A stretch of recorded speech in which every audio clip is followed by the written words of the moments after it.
Antoine, on va passer à Fnac Darty. Alors Fnac Darty qui a été pénalisé par une note d'un bureau de recherche, Bryan Garnier.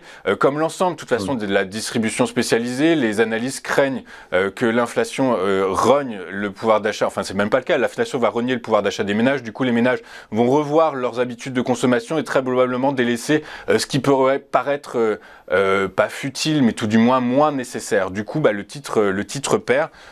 Comment on voit ça d'un point de vue graphique, Antoine?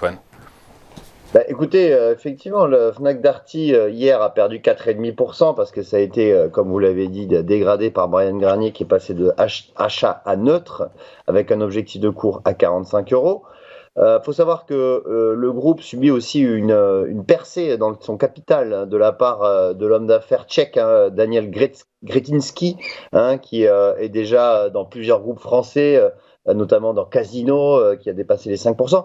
Et là, Kretinsky a dépassé les 15% de Fnac Darty. Donc ça, c'est pas forcément une très bonne nouvelle. Ensuite, effectivement, au niveau de la conjoncture, vous l'avez rappelé, on a bien sûr une baisse du pouvoir d'achat. Effectivement, ce n'est pas les achats de première nécessité qu'on achète chez Fnac ou Darty. Ça peut dépendre. Mais bon, en tout cas, c'est pas un secteur qui est porteur en période de forte inflation. Par conséquent, lorsqu'on regarde graphiquement, on voit qu'on est en train de tester actuellement le niveau de support majeur qui se situe à 45 euros. On est à 45,06, donc on est vraiment dessus. Maintenant, si on devait casser ce niveau de support majeur, on a un niveau juste au-dessous qui se situe à 42,90 environ. Et ça correspond au point bas annuel, point bas de 2022. D'accord, donc il y a quand même de gros indicateurs techniques qui laissent supposer, alors on a les 45 euros fondamentales qui rejoignent les 45 euros techniques. Si malgré tout un rebond pourrait s'opérer sur les 45 euros, il irait chercher quel niveau de résistance, Antoine?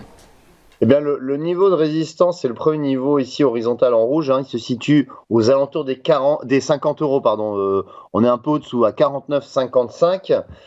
C'est un niveau qu'on a testé 2 fois au mois de mars et au mois de mai.